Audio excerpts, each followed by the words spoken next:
نماز ہے. سورہ فاتحہ کو کہا سورہ فاتحہ ہی نماز ہے. اس کا مطلب کیا ہے کہ سورہ فاتحہ کے بغیر نماز نہیں ہے. تو اللہ تعالیٰ نے حکم دیا اور سورہ فاتحہ کو ہر نماز میں رکھا، اور آج پہلے ہی دن آغاز میں ہم نے سورہ فاتحہ کی تلاوت ہر رکعت میں کی. کیا کہا اللہ نے سورہ فاتحہ میں؟ کیا کہہ رہا ہے وہ؟ اللہ تعالیٰ نے آغاز کیا، 7 آیت ہیں. پہلے اس کو ہم سمجھیں، اس کے بعد ہم ہر رکوع کی طرف چلیں گے. چونکہ اللہ نے اتنی اہمیت دی تو ہمیں بھی اپنے شعور پہ اہمیت دینی ہے، شعور کے لیول پر اہمیت دینی. اللہ نے ہر رکعت میں اس کو اہمیت دی. میرے سامنے کھڑے ہونے کے لیے تمہیں یہ پڑھنا ہے. کس نے اہمیت دی؟ کچھ سمجھ آ رہی ہے میری بات؟ کہ جب اس نے اتنی اہمیت دی تو ہم کیوں غافل ہیں؟ ہم کیوں ایسے ٹرخا دیتے ہیں کہ چلو ٹھیک ہے سورہ فاتحہ تو ہے. اکثر لوگ سورہ فاتحہ کے مضامین سمجھنے کے لیے تیار نہیں. اس کو کیونکہ روزانہ روٹین ورک ہے نا، اس لیے توجہ نہیں جاتی، غفلت زیادہ ہے. جو چیز روز کی جاتی ہے نا اس میں غفلت ہو جاتی ہے، اور جو کبھی کبھار کی جاتی ہے تو پھر انسان اس پہ غور کرتا ہے. لیکن اللہ تعالیٰ نے روٹین میں اس لیے رکھا تاکہ تم روز غور کرو. تو اللہ رب العزت نے ابتدائے کلام میں کیا کہا؟ اب دیکھیے اس کا آغاز اس نے کیا کس انداز میں.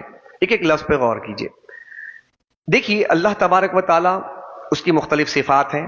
جیسے آپ کی مختلف صفات ہیں، مختلف کام کرتے ہیں. جس وقت آپ ایک کام کرتے ہیں، آپ کھانا کھاتے ہیں تو آپ سوتے نہیں ہیں. آپ سو رہے ہوتے ہیں تو آپ چلتے نہیں ہیں. اگر میں کہوں کہ آپ سو رہے ہیں تو آپ کی ایک صفت کا اظہار ہوا. میں آپ سے کہتا ہوں آپ لکھ رہے ہیں تو آپ کی ایک صفت کا اظہار ہوگا. میں کہوں کہ آپ بول رہے ہیں تو آپ کی ایک صفت کا اظہار ہوگا. اسی طرح اللہ تبارک و تعالی، اللہ جل وعلا شانہ کی بہت صفات ہیں. رزاق ہے، اگر اللہ کو ہم کہیں رزاق ہے تو اس کے صفت رزاقیت کا اظہار ہوگا. اگر ہم کہیں کہ اللہ مصور ہے تو اللہ کے اس مصور ہونے کے اعتبار سے اس صفت کا اظہار ہوگا. ہم کہیں کہ اللہ عزیز ہے، طاقتور ہے، اللہ حکیم ہے، تو حکمت اگر کہیں گے تو اس وقت مصور ہونے کا اظہار نہیں ہوگا. مصور کہیں گے تو رزاق ہونے کا اظہار نہیں ہوگا. تو ایک ایسا کلمہ ہونا چاہیے، ایک ایسا لفظ ہونا چاہیے کہ جب وہ ادا کر لیا جائے تو ساری صفات اس کے اندر آ جائے. تو اللہ تعالیٰ نے کیا فرمایا؟ الحمدللہ.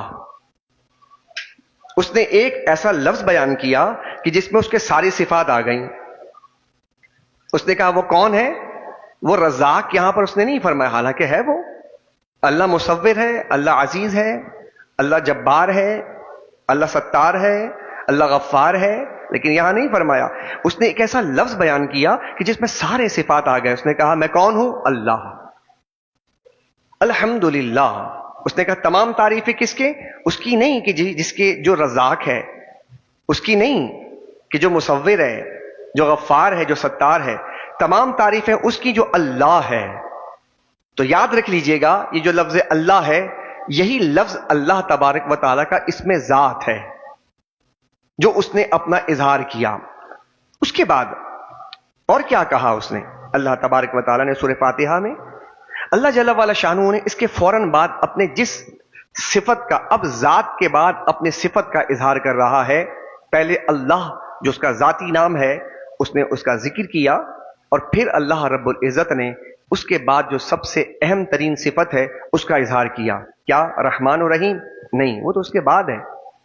اللہ رحمان ہے، اللہ رحیم ہے، لیکن اس نے اس صفت سے پہلے جس صفت کا ذکر کیا وہ صفت پہ بھی غور کیجئے. اس نے کہا میری صفت میں اللہ ہوں اور میں رب ہوں. کیا فرمایا اس نے؟ رب ہوں. یہ بڑی زبردست صفت ہے، بڑی طاقتور صفت ہے. جو رب ہوتا ہے وہ رحم بھی کرتا ہے، جو رب ہوتا ہے وہ پالتا بھی ہے، جو رب ہوتا ہے وہ کھلاتا بھی ہے، جو رب ہوتا ہے وہ قریب بھی رکھتا ہے، جو رب ہے وہ جانتا بھی ہے کہ اس کو کیا چاہیے. تو اللہ تعالیٰ نے اپنے اس ذاتی نام کے بعد جس صفت کا اظہار کیا وہ ہے رب. اس نے رب کا اظہار کیا، کہا کہ میں رب ہوں اور عالمین کا رب ہوں. پھر اس کے بعد اس نے کیا فرمایا؟ الرحمن الرحیم. اب ایک ایک لفظ پہ آپ غور کرتے ہوئے آگے بڑھتے جائیں اور اس آپ الفاظ کے سنگ میل کو آپ جو ہے طے کرتے چلے جائیں. اس نے کہا الرحمن الرحیم ہے. جب رب ہوگا طاقتور ہوگا, اس کے بعد سب کچھ ہوگا, پال رہا ہے, جان رہا ہے, قریب ہے, لے سکتا ہے, دے سکتا ہے, تو ہو اب ذہن میں خیال آئے گا جو طاقتور ہوتا ہے وہ تو حدود سے تجاوز کر جاتا ہے, یہ ذہن میں خیال آ سکتا ہے معاذ اللہ. جو طاقتور ہوتا ہے اس کے بارے میں یہ خیال ہوتا ہے کہ وہ ظالم ہوتا ہے, طاقتور ظلم کرتا ہے کمزوروں پر. تو اس نے فرمایا کہ میں اتنا طاقتور ہوں, لیکن فرمایا الرحمن الرحیم. غور کر رہے ہیں آپ؟ یہ بتایا ہے سورہ فاتحہ میں. آج آپ نے نماز جو پڑھی ہے اس میں آپ نے ان باتوں کا اعتراف کیا ہے, ان باتوں پہ آپ نے غور کیا ہے, اور غور کیجیے آپ. اس نے کہا کہ تمام تعریفیں اس کی ہیں جو عالمین کا پالن ہار ہے, اور رحمان الرحیم ہے, مہربان ہے, شفیق ہے, نرم ہے, اور وہ مہربانی کرنے والا ہے, اور وہ اس کے اندر اتنی نرمی ہے کہ تم اس کی جتنی بھی نافرمانی کرتے ہو اور پھر تم اس سے توبہ کرتے ہو پھر عطا کر دیتا ہے, وہ اتنا مہربان ہے. اور پھر اس کے بعد کہا, فرمایا مالک یوم الدین. اللہ نے کیا فرمایا؟ اللہ تعالیٰ زمین کا بھی مالک ہے, آسمان کا بھی مالک ہے, لیکن یہاں کیوں نہیں فرمایا کہ مالک الارض والسماء؟ وہ کہہ تو سکتا ہے زمین و آسمان کا مالک ہے, لیکن سورہ فاتحہ میں یہ مضمون تو نہیں بیان کیا اس نے. کیا کہا اس نے؟ اس نے کہا میں یوم کا مالک ہوں, چونکہ یوم سے ابتدا ہوگی ہر چیز. دن ہوگا, رات ہوگی, یوم ہے, وقت ہے, ٹائم ہے, ٹائم ہوگا, ہر چیز ہوگی. ٹائم پیریڈ میں ہر چیز کو اس نے مقید کر دیا, بہت لمبا ٹائم ہوگا, قیامت تک ٹائم ہوگا, وہ وقت ہے, یوم ہے. اللہ تعالیٰ نے یہاں پہ کیا بات کہی ہے؟ آج تک کوئی شخص ایسا نہیں ہے جو یہ کہے آپ پراپرٹی کے مالک ہوتے ہیں, آپ زمین کے مالک ہوتے ہیں, آپ کار کے مالک ہوتے ہیں, آپ اپنے ٹوپی کے مالک ہیں, آپ اپنے لباس کے مالک ہیں. لیکن کبھی آپ نے سوچا کہ آپ کبھی یہ کہتے ہیں, کبھی کہتے ہوئے کسی کو سنا ہے, حکمرانوں کو, بڑے بڑے بادشاہوں کو, کہ میں دن کا مالک ہوں, میں یوم کا مالک ہوں, میں ٹائم کا مالک ہوں, میں لمحے کا مالک ہوں؟ کبھی کوئی ایسا کوئی خیال آیا؟ کبھی پوچھیں, چیٹ جے بی ڈی سے بھی پوچھ لیں, کبھی آپ اے آئی سے بھی پوچھیں, وقت کا کوئی مالک ہو سکتا ہے؟ مالک ہونا, وقت کا مالک ہونا. کبھی آج تک کسی نے یہ نہیں کہا کہ حالانکہ اتنے بڑے بڑے طاقتور لوگ گزرے, وہ کہ میں وقت کا مالک ہوں, ٹائم کا مالک ہوں, لمحے کا مالک ہوں. اللہ پاک نے فرمایا تم نہیں کہہ سکتے, یہ ہم کہتے ہیں, ہم وقت کے مالک ہیں. محسوس کر رہے ہیں آپ مضمون کو؟ محسوس کر رہے ہیں آپ؟ اس نے کیسی بات کہی کہ آج تک کائنات میں یہ بات کسی نے نہیں کہی ہے کہ جو کہے کہ میں وقت کا مالک ہوں. اس نے کہا میں وقت کا مالک ہوں, لمحے کا مالک ہوں, ٹائم کا مالک ہوں, دن کا مالک ہوں, میں اس کا مالک ہوں. اب سیدھی سی بات ہے, جب وہ اس کا مالک ہے تو اس نے کتنی گہری بات کہہ دی. آپ ایک بڑے سے بیگ کو لیجئے, اس بیگ میں آپ 50 چیزیں ڈال دیں اور آپ اس بیگ کو بند کر دیں اور آپ کہیں کہ میں اس بیگ کا مالک ہوں. کیا مطلب ہوگا؟ آپ بیگ کے مالک ہیں, آپ اس کے اندر 50 جو چیزیں آپ اس کے بھی مالک ہیں. اس نے کیا بات کہی؟ اس نے کہا میں مالک ہوں کس کا؟ یوم کا, دن کا, لمحے کا. جب اس نے یہ بات کہہ دی تو اب اس یوم میں جو کچھ ہو رہا ہے, اس یوم میں جو کچھ آئے گا, اس ٹائم پیریڈ کے اندر زمین آ جائے, آسمان آ جائے, سورج آ جائے, افلاک آ جائے, سولر سسٹم آ جائے, گلیکسیز آ جائیں, ملکی ویوز آ جائیں, کیا کچھ آئے گا اسی وقت کے اندر آئے گا. اللہ نے فرمایا ایک بات کہہ کر میں تمہیں سمجھا رہا ہوں, میں یوم کا مالک ہوں. جب میں دن کا مالک ہوں تو اس دن میں جو کچھ ہوتا ہے میں اس کا بھی مالک ہوں. کوئی چیز باہر نکل ہی نہیں سکی. یہیں سے بات سمجھ آتی ہے کہ اللہ کریٹر ہے. اللہ کیا ہے؟ کریشن نہیں ہے. الہاد کے جو لوگ ہیں ملحد, وہ کہتے ہیں کہ اللہ تعالیٰ کب, جب, تب, کب سے ہے, تب ہے, جب سے ہے, ادھر سے ہے. اللہ تعالیٰ کہتا ہے میں مالک ہوں, میں کریٹر ہوں, میں نے اس کو پیدا کیا ہے. تو جو چیز ٹائم کو پیدا کرتا ہے وہ ٹائم سے باہر ہوتا ہے, اس کے اندر آ ہی نہیں سکتا. تو آپ دیکھیں کہ پہلے ہی الفاظ کے اندر اللہ تبارک و تعالیٰ نے الہاد کے اوپر کاری ضرب لگا دی. کہا کہ جو کریٹر ہوتا ہے وہ اس میں نہیں ہوتا, وہ تو باہر ہوتا ہے. تو اللہ تبارک و تعالیٰ مالک ہے, ٹائم سامنے ہے, وہ اس کا مالک ہے, اس نے اس کو پیدا کیا ہے. جب پیدا کیا ہے تو ہمارا عقیدہ کتنا واضح ہو رہا ہے کہ ہم جو کہتے ہیں کہ اللہ تبارک و تعالیٰ کے تب جب اسی وقت ہو نا جب وہ ٹائم کے اندر آئے گا. تمہارے نزدیک تمہارا خدا ٹائم میں آتا ہے, ہمارا ٹائم والا جو مالک ہے وہ کہتا ہے میں کریٹر ہوں, ناٹ اے کریشن.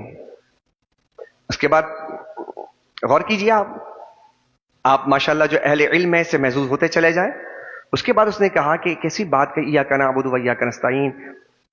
اب اللہ جل وعلا شانہ نے یہ قرآن کریم کی وہ سورہ مبارکہ جس کو کہتے ہیں اساس القرآن, یہ قرآن کی بنیاد ہے, اس کو الفاتحہ کہتے ہیں اس لیے کہ اس سے آغاز ہوتا ہے.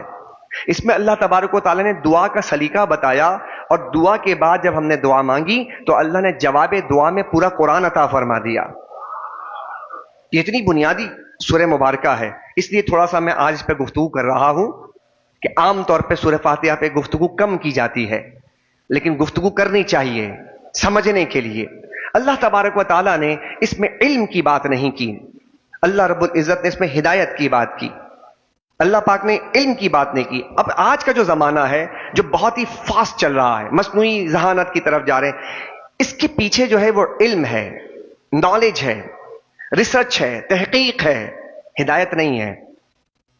اللہ تبارک و تعالیٰ نے دونوں کو علیحدہ بیان کیا قرآن کریم کے اندر, علم کو علیحدہ بیان کیا اور ہدایت کو علیحدہ بیان کیا. مسلمانوں سمجھو, علم علیحدہ چیز ہے, جس علم کے پیچھے تم بھاگ رہے ہو اور جو علم کی بنیاد پر یہ ساری کائنات کی تسخیر کی طرف لوگ جا رہے ہیں, وہ بنیاد اس کی علم ہے, ہدایت نہیں ہے. اب دیکھیں یہ علم جو تھا, اس علم کی کا فرق ہمیں یہاں نظر آتا ہے قصہ آدم اور ابلیس میں. اسی لیے میں آپ سے گزارش کروں گا کہ اللہ تبارک و تعالیٰ نے قصہ آدم کو بیان کیا ہے. آیت نمبر 30 سے 39 کے درمیان قصہ آدم کو اللہ نے بیان کیا ہے, اور یہ قصہ آدم اللہ قرآن میں 7 مقام پر بیان فرمائے گا. کتنے؟ 7 مقام پر. اس لیے جو لوگ مطالعہ کرنا چاہتے ہیں تو ان کو میں مطالعے کی دعوت دیتا ہوں. اپنے مطالعے کے لیے یا آپ اپنے بچوں کو سکھانے کے لیے آپ چاہتے ہیں کہ ہم کس سے آغاز کریں, اپنے بچوں کو کیا سکھائیں, کہاں سے آغاز کریں, تو آپ کو چاہیے کہ آدم علیہ السلام کے واقعے سے آپ اپنے بچوں کا آغاز کریں, چونکہ اللہ نے بھی یہیں سے آغاز کیا ہے. بہت سبق ہے, بہت سبق ہے, بے پناہ سبق ہے. اور یہ بات اگر ایسی ہی ہوتی نا تو اللہ 7 مقام پہ بیان نہ کرتا.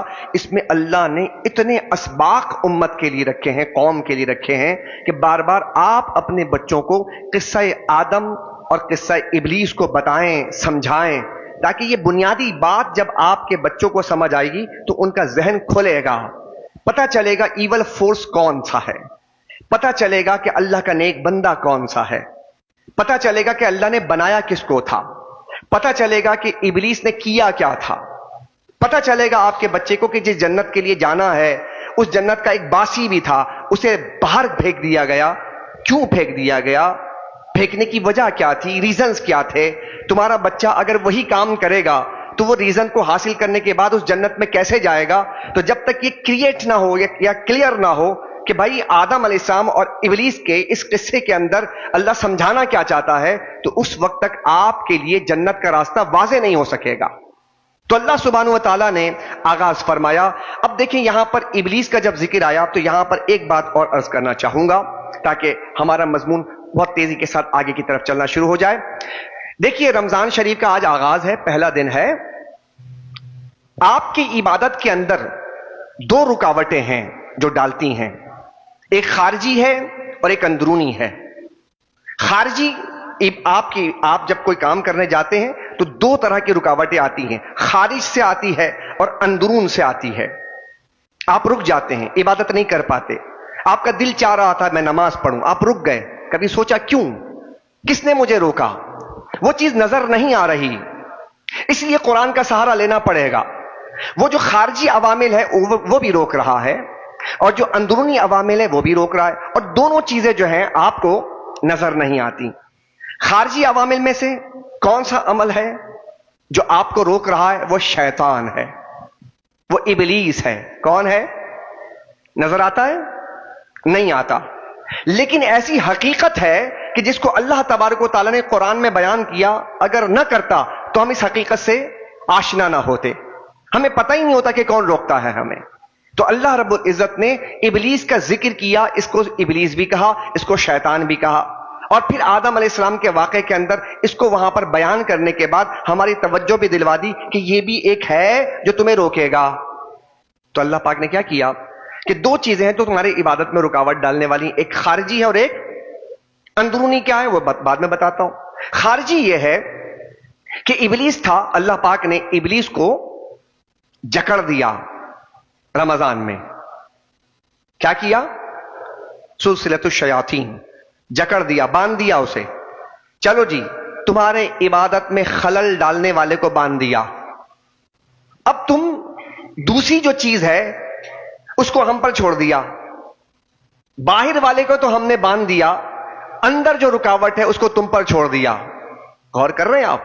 اس نے ابلیس کو جکڑ دیا، لیکن کہا کہ اندر تمہارا نفس ہے، یہ تمہیں روکے گا۔ لیکن اس کے ساتھ اللہ تعالیٰ نے یہ سما بھی کر دیا کہ تمہاری عبادت میں رکاوٹ نہیں آئے گی، تم بھی تو کچھ کرو، سارا ہم ہی کر کے دے دیں۔ اللہ اگر سب کچھ کر کے دیتا تو پھر اشرف المخلوقات بننے کا ہمیں فائدہ کیا تھا؟ اس نے یہ سمجھایا کہ باہر والے کو تو ہم نے روک دیا، اسے جکڑ دیا، تم پتھر تو نہیں ہو، تم درخت تو نہیں ہو، تم پہاڑ تو نہیں ہو، تم زمین تو نہیں ہو کہ تمہیں اٹھایا جائے گا اور ادھر سے ادھر کیا جائے گا۔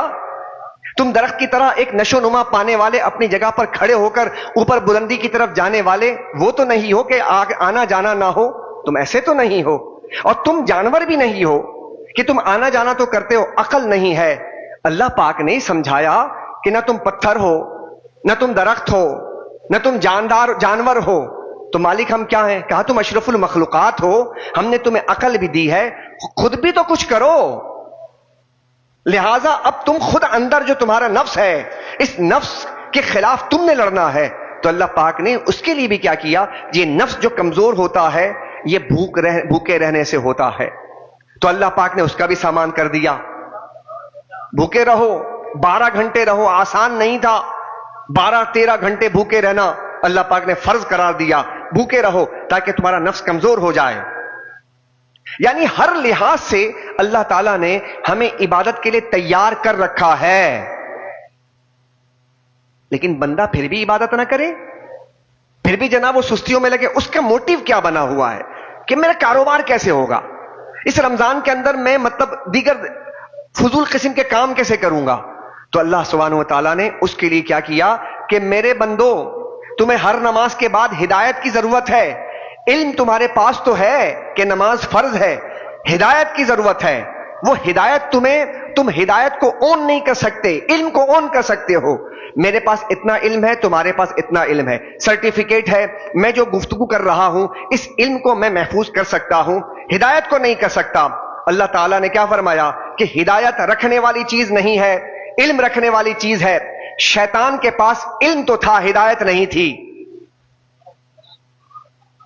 شیطان کے پاس علم تو تھا، ہدایت نہیں تھی، اس لیے واضح کر دیا کہ علم جو ہے اس کے پاس تو تھا، ہدایت نہیں تھی۔ اور ہدایت نہ ہو تو شیطان باہر آ جاتا ہے، جنت کے اندر رہ کر باہر آ جاتا ہے۔ تو کہا کہ تمہیں ہر نماز کے بعد 5 وقت کی نمازیں مقرر کی ہیں، ہر نماز میں تمہیں کچھ فیصلے کرنے ہوتے ہیں، مجھے کس سے ملنا ہے، مجھے کیا کھانا ہے، مجھے کس سے بات کرنی ہے، مجھے کیا گفتگو کرنی ہے، مجھے کب سونا ہے، مجھے کب آنا ہے، کب جانا ہے۔ یہ ساری چیزیں، میں امانت میں خیانت کروں کہ نہ کروں، یہ جو تم فیصلے کرتے ہو اس فیصلے میں تمہیں ہدایت کی ضرورت ہوتی ہے۔ تو اللہ پاک نے فرمایا آؤ نماز میں علم نہیں مانگو، کیا مانگو؟ ہدایت مانگو۔ کیا مانگو نماز میں؟ ہدایت مانگو۔ جب تم ہدایت مانگو گے تو ہدایت مانگ کے جب جاؤ گے تو جب تم فیصلے کرو گے تو تم نے مجھ سے مانگا ہے نا، میں تمہیں جب ہدایت دوں گا تمہارے فیصلے ٹھیک ہو جائیں گے، تمہاری زندگی آسان ہو جائے گی۔ یہ اللہ کا نظام ہدایت ہے جو اس نے سورہ فاتحہ کے ضمن میں سمجھا دیا، کہا کہ مجھ سے ہدایت مانگو۔ تو اللہ تبارک و تعالیٰ نے یہاں علم کی بات نہیں کی، ہدایت کی بات ارشاد فرمائی ہے، اور پھر فرما دیا کس کے پیچھے چلنا ہے، کس کے پیچھے نہیں چلنا۔ اس زمانے کے لیے بہت بڑا فیصلہ کرنا مشکل ہوتا ہے، مجھے کس کے پیچھے چلنا ہے، کس کے پیچھے نہیں چلنا، کس کے پیچھے چلنا ہے؟ اللہ کے نیک بندوں کے پیچھے چلنا ہے۔ اللہ فرما رہا ہے غیر المغضوب علیہم ولا الضالین۔ ابھی نماز میں تو تم نے پڑھا ہے کہ مجھے اللہ غیر مغضوب اور ضالین ان دونوں سے تیری پناہ چاہتا ہوں، مجھے ان کے راستے پر نہیں چلنا۔ ابھی تو مانگ رہا تو اللہ سے پوچھے کہ مالک یہ تو بتا دے کہ ضالین کون ہے، مغضوب کون ہے؟ تو کہا کہ یہود اور نصارہ، ان دونوں سے تو نے پناہ مانگی ہے، اور اللہ کے نیک ولی جو ہیں ان کے پیچھے چلنے کی تو نے بات کی ہے۔ یہ ہے سورہ فاتحہ کا خلاصہ کہ جو ہم نماز میں مانگتے ہیں۔ اب بتائیے، اب یہاں فیصلہ کر کے جائیے، جو لوگ اللہ کے ولیوں کے خلاف اگر مشن چلاتے ہیں وہ کس کے خلاف جائیں گے؟ قرآن کے خلاف۔ فیصلہ کیجئے گا نا۔ سوشل میڈیا پر بیٹھ کر کے جو کیمپین چلائی جا رہی ہے، اب وہاں پر آپ دیکھیں گے کہ آپ کو اندازہ ہوگا جو لوگ بیٹھ کر یہ نیریٹو سیٹ کر رہے ہیں کہ ولیوں نے کیا کیا، وہ انہوں نے غلط کیا، وہ کرامتیں اور اس میں رتب و یابس ہے، اور یہ لکھا ہے ان ولیوں کے پاس دربار میں، جو خلاف جا رہا ہے اللہ کے ولیوں کے، اور جن لوگوں نے اتنے بڑے کارنامے انجام دیے، تو اندازہ لگا لیجئے کہ جس رب نے ہمیں ان کے پیچھے چلنے کا حکم دیا ہے، آج ان کے خلاف جو کیمپین لانچ کرنے والا ہے وہ کبھی بھی رحمانی قوت نہیں ہو سکتی، وہ شیطانی قوت ہوگی۔ یہ بات طے کر لیجئے۔ اس کے بعد اللہ تعالیٰ نے کہا جب تم نے ہدایت مانگی ہے تو اب تمہیں ہم ہدایت بتاتے ہیں۔ اب چلتے جائیے گا، پہلا رکوع ہے۔ اللہ سبحانہ و تعالیٰ نے پہلے رکوع کے اندر پورے کائنات کو 3 حصوں میں تقسیم کر دیا، انسانیت کو، اور اقسام انسان بیان کی ہے۔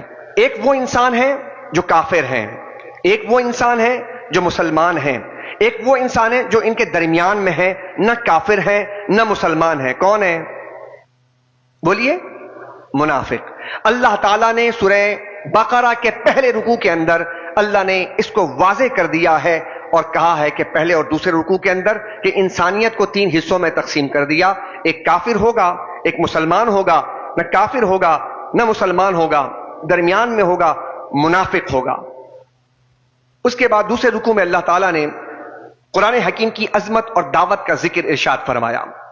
تیسرے رکوع میں اللہ تعالیٰ نے، رکوع نمبر 4 میں معاف کیجیے گا، تیسرے رکوع میں تو ذکر کیا، پہلے رکوع میں اللہ تعالیٰ نے امت کی ذمہ داریوں کا ذکر کیا، رکوع نمبر 2 میں منافقانہ کردار کی وضاحت ارشاد فرمائی، رکوع نمبر 3 میں قرآن حکیم کی عظمت کا ذکر کیا اور یہ چیلنج کیا، کہا کہ کوئی ہے، طاقت ہے، لے آؤ، اللہ تعالیٰ نے جو قرآن نازل کیا ہے اس کے ایک آیت کے مقابلے میں تم لے کر آ جاؤ۔ یہ چیلنج آج بھی برقرار ہے۔ یقین جانیے، اے آئی ہے نا، اس سے آپ پوچھئے کہ قرآن کریم کا مقابلہ کوئی کر سکتا ہے؟ آپ اندازہ لگائیں کہ قرآن کریم کے اس حوالے سے اے آئی جس کو بنانے والے کافر ہیں وہ بھی جناب یہی کہتا ہے کہ نہیں، قرآن کا مقابلہ کوئی نہیں کر سکتا۔ اتنی طاقتور کتاب اللہ نے ہمیں عطا کی ہے کہ اے آئی پوری دنیا کے، اس کے جو ریسورسز ہیں نا، ہر جگہ اس نے جناب اپنے ریسورسز اختیار کر رکھے ہیں۔ اے آئی کو جو ایکسس ملا ہوا ہے، یہ دنیا کے تمام جتنے بھی آپ کے پیچھے جو ریسورسز کے ذرائع ہیں، جہاں جہاں پہ یعنی کہ علم ہے، ریسرچ ہے، یا وہاں پر مختلف قسم کے جو گیجٹس ہیں، وہاں تک اس کو رسائی دے دی ہے۔ یہ ہر جگہ سے نکال کر لے کر آتا ہے اور یہ بتاتا ہے، کہتا ہے کہ نہیں، قرآن ایک ایسی کتاب ہے اس کا مقابلہ کوئی کر ہی نہیں سکتا۔ یہ اللہ تعالیٰ نے قرآن کریم میں بیان کیا کہ اس کی عظمت کیسی ہے اور اس کا جلال کیسا ہے کہ آج بھی اس کا کوئی مقابلہ نہیں کر سکتا۔ رکوع نمبر 4 میں قرآن حکیم کا فلسفہ بیان کیا، چوتھے رکوع میں قرآن حکیم کا فلسفہ بیان کیا۔ موضوع ہے کائنات، خالق اور انسان کے بارے میں سوالات کا جواب دینا۔ کائنات کیا ہے، اس کا خالق کون ہے، انسان کون ہے، اللہ نے چوتھے رکوع میں بیان فرمایا۔ رکوع نمبر 5 میں اللہ نے فرمایا بنی اسرائیل کے لیے ہدایت کا اللہ نے آغاز کیا اور کہا کہ سب سے پہلے جو خطاب کیا اس سورہ مبارکہ میں بنی اسرائیل سے، اس رکوع میں انہیں دی گئی ہدایت کا خلاصہ بیان کیا۔ انہیں نصیحت کی گئی تھی کہ قرآن مجید پر ایمان لے آؤ، جو آ چکی ہے قرآن، اس کے باوجود انہوں نے انکار کیا۔ اور پھر اگلے رکوع کے اندر اللہ تعالیٰ نے انہیں ان پر انعامات جو ہوئے تھے، ان انعامات کا اللہ نے اظہار فرمایا، ہم نے تمہیں اتنا انعام دیا، تمہارے اوپر اتنے انعامات ہوتے رہے، تم نے کیا کیا؟ تم نے ناشکری کی۔ اب دیکھیے، جو چیزیں پچھلی قوم کرتی جا رہی تھیں، اللہ ان کا ذکر کرتا جا رہا ہے کہ اے قوم مسلم، تم بھی یہ نہ کرنا، تم پر بھی انعام بہت ہو رہا ہے۔ آج بھی ان پر کیا ہوا؟ میں نے ایک بات کو محسوس کیا ہے، آپ بھی محسوس کیجئے گا۔ موجودہ زمانے کے اندر اللہ تعالیٰ کی نعمتوں کو محسوس کرنے کا زمانہ نہیں رہا. اللہ تعالیٰ پہلے سے زیادہ نعمتیں ہم پر نازل کر رہا ہے, ہم اسے محسوس نہیں کر رہے, اور جب محسوس نہیں کر رہے تو کیا کر رہے ہیں؟ ناشکری کر رہے ہیں. وہی بیماری جو بیماری بنی اسرائیل کے اندر آ گئی تھی, انہیں محسوس ہی نہیں ہوا کہ اللہ تعالیٰ من و سلوہ نازل کر رہا ہے. یعنی یہ کتنی بڑی نعمت تھی ان کے اوپر, نہ کھانا پکانا نہ کچھ کرنا. جب کھانا پکانا ہی نہیں تو کچن کا تصور ختم, برتن دھونے کا تصور ختم, آٹا چاول دال اور یہ سب چیز لا کر جمع کرنے کا تصور ختم. اس کے بعد پھر اس کو کمانے کے لیے پیسہ اور صبح سے شام تک مشقت کرنے کا تصور ختم. اللہ نے ان کے لیے کتنی آسانی فراہم کی تھی, اس کے باوجود ناشکری کیا کی کہ اللہ ہم دال کھائیں گے, ککڑی کھائیں گے, ہم یہ کھائیں گے. تو اللہ نے کہا اچھا مشقت کرنا چاہتے ہو, نعمتوں کا احساس نہیں ہو رہا. کپڑے پہنتے تھے ان کے بچے, اور کپڑے پہننے کے بعد اللہ اکبر بڑے بچے ہو رہے ہیں اور کپڑا بھی بڑا ہو رہا ہے, محسوس ہی نہیں کر رہے کہ اللہ کی نعمت ہے ان کے اوپر. آپ غور کیجئے, اگر یہ نعمت ہم پر ہو جائے, ہر سال آئے کہتے پچھلے سال تو کپڑا دلوایا تھا پھر چھوٹا ہو گیا, پچھلے سال تو دلوایا تھا اور پھر جناب تم نے اچھا, پھر اس کے بعد تصور یہ ہے کہ پہنا اور پہننے کے بعد وہ بڑا بھی ہو رہا, گندا ہو گیا تو ہاتھ ہمارا ایسے صاف ہو جائے. تو اللہ تعالیٰ کی نعمتیں ان پر بہت نازل ہو رہی تھیں. انہوں نے کہا پانی چاہیے, اللہ پاک نے فرمایا کہ ذرا زمین پر مارے, اے موسیٰ علیہ السلام زمین سے چشمے جاری ہو گئے. حضرت سیدنا داؤد علیہ السلام انہی میں سے آئے, ہاتھ میں اللہ نے ان کو نرم کرنے کا ایسا ملکہ دیا, لوہے پہ ہاتھ رکھ دیں وہ نرم ہو جائے. سلیمان علیہ السلام کی بادشاہت اللہ پاک نے انہیں دی, دکھایا اللہ پاک نے ان کو, موسیٰ علیہ السلام دکھائے, اس کے باوجود ناشکری ایسی.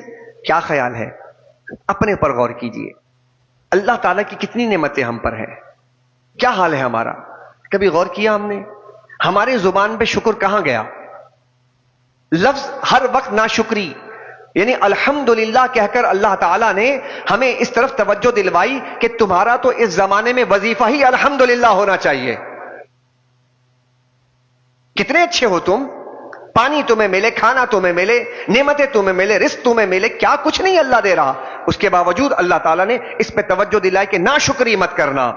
رکوع نمبر 7 میں فرمایا اب اگر ناشکری کرو گے تو ناشکری کی سزا کا ذکر کیا. ہر رکوع کو غور کرتے جائیں ترتیب کے ساتھ.